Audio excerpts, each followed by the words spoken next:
So hi friends, Happy New Year! Pero yung video natin last year pa. So what's up mga kaibigan, kamusta kayong lahat? It's me again, your Ilonggo friend, GM. So in this video, itutuloy natin yung gala natin sa Vietnam. Ang aga natin nag-depart sa hotel ngayon guys, kasi medyo mahaba-haba yung biyahe natin papunta dun sa spot. Ngayon, nalate ako ng gising. Ang masakla pa, wala akong breakfast. So, ang tanging dala ko lang is banana at saka tubig. So, all throughout ng biyahe natin, kumakalam yung sikmura ko, pero all goods lang kasi nga, we're all excited sa pupuntahan natin ngayon. So, we're on our way to Halong Bay. So, ayan si Mr. na may mga konting chika announcement and trivia lang po siya habang bumabiyahe kami. And hanggang nakarating kami sa first spot namin sa paggawaan ng mga perlas nila. Ang gaganda ng mga perlas nila dito guys. Kaso nga lang, medyo pricey siya. So, kung kayo pupunta dito and you have the budget naman, you can buy naman as, alam mo yun, remembrance. Pauwi ng Pinas.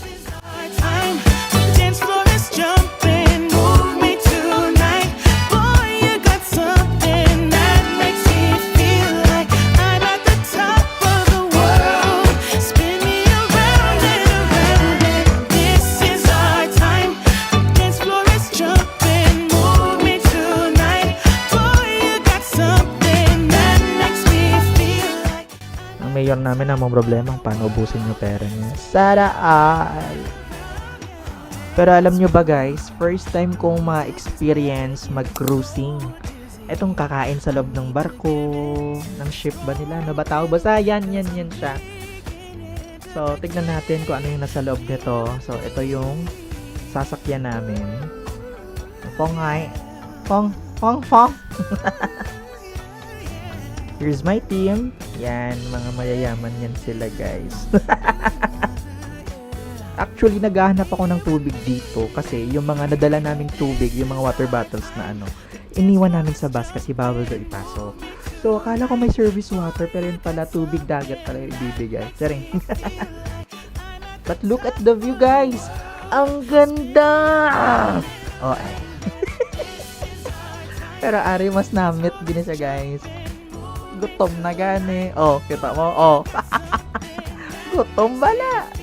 Then, ayan na nga guys. So, kumakain kami. Nagsa-start na yung cruise namin. And, enjoy lang. Enjoy the view. Habang kumakain. Ayan. Ang mga gutom na person. Tapos, as in guys, marami kang view makikita dito. I mean, para siyang Palawan. Pero syempre, hindi ko ipagpapalit ng Palawan. Kahit di pa ako nakapunta doon. Siyempre, love the Philippines. Ano sagad dito? Nakakayo ka bukas ni man. And ito na yung second activity natin guys. Na nagkayaking tayo dito. I mean, kami lang. Hindi kayo kasama. Kahit sobrang init. Pero, enjoy kami guys. Kasi nga, dinala kami ng ng tour guide namin sa mga different rock formations dito. So, we had the chance. Oh, English. We had the chance. Basta mo na siya. O, diba? Do Palawan gid siya yan. Basta yun siya. Maganda. Sobrang ganda lang. And buti na nga lang, guys.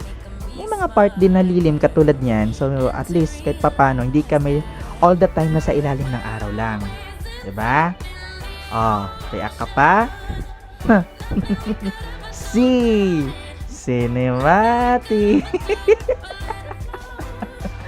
Ay, gusto ko maging videographer. Basta, push ta ng career nga na sunod. Magasto lang galing sa storage yung cinematic nga niya. Pero wow, the mountain. Oh, wow. Bota. Akala ko nga dito na matatapos yung episode nito. Pero, hindi pa pala. Mahaba pa nga ni. Siyempre, nandito na lang din naman tayo sa barko na to or sa ship na to. Picture taking time, photoshoot dito. Picture ko sila. Picture ko pa rin sila. Edit ko sila. Send ko sa kanila. Hindi, joke lang. Basigirahan ko sa mga upod ko nga nag-get na. After nun, syempre, pasok kami ulit.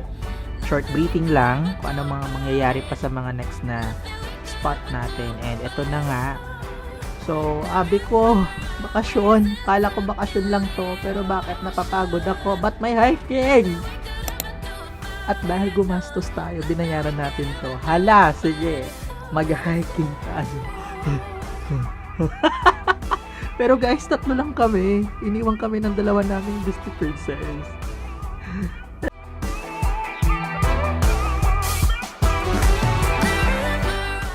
At yun na nga guys, medyo mataas tong inakyat namin. So, hindi pa tayo sa loob ng kuweba na ngayon. Siyempre, naganap kami ng bath. Saka, marami kang makikita mga rock formations dito.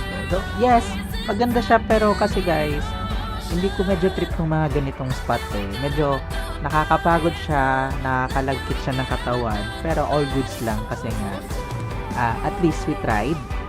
English ulit. So, yun na yung 2 kasama. O, diba, inuwan na ako.